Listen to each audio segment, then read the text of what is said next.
Ever feel like, parenting just throws these curveballs at you left and right? Every single day. And especially when you and your partner, maybe you don't always see exactly eye to eye on how to handle those Oh, curveballs. absolutely. That's such a common It's thing. tough, right?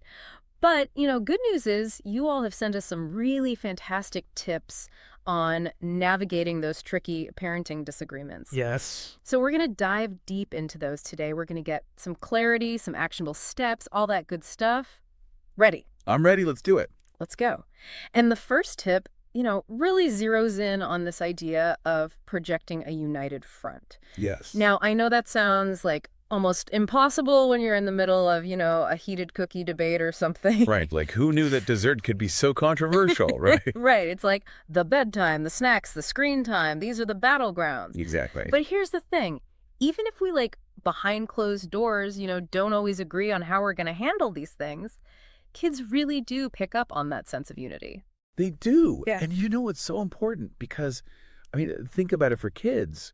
The world can already feel so unpredictable at times. So just having that solid foundation of knowing that their parents are a team, even if they don't agree on everything, that's huge. Yeah. That's huge for their sense of security, their emotional well-being, all of that. It makes total sense, right? Like you want to know that your people have your back. Exactly.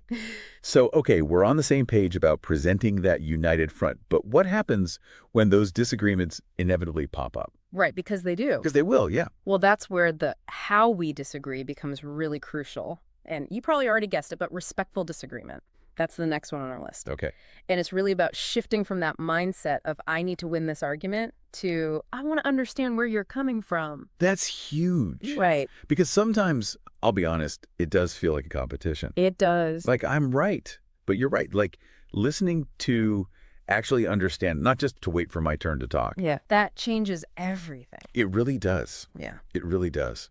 And I'll never forget, I once worked with this family, and they were constantly, butting heads about bedtime. Oh, bedtime classic. Right. Dad was all about that strict routine, lights out at 8 o'clock, no exceptions. Yep. Mom was a little bit more flexible. Right. But when they actually sat down and they really listened to each other, they realized that, for Dad, it wasn't really about being controlling. It was that after a long work day, he craved that predictability. Okay. And for Mom, she cherished those few minutes of just quiet connection time with the kids at the end of the day.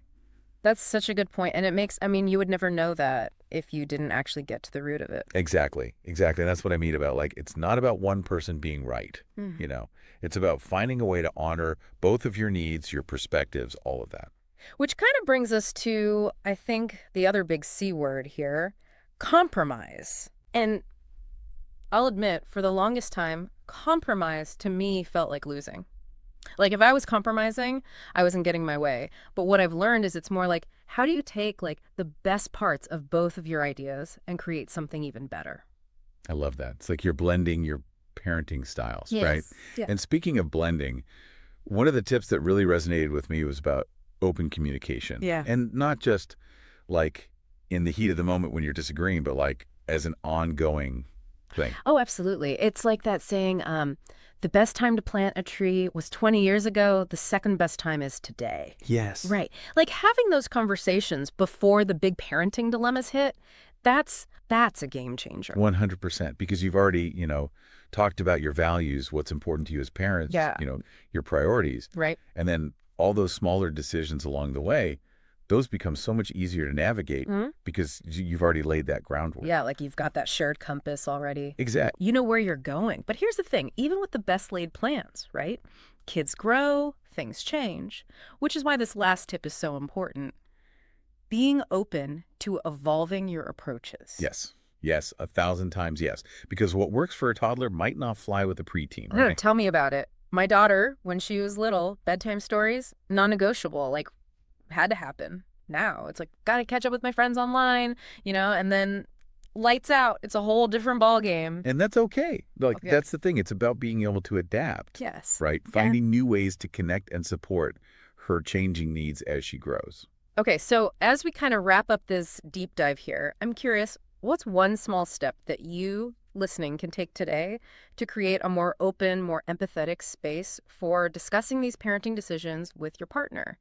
How can you turn those disagreements from like these potential battlegrounds into opportunities for growth and connection? Because Uh-huh. ultimately, you're on the same team, right? Always. Working towards the same goal. You want happy, thriving kids. I think that's a good note to end on.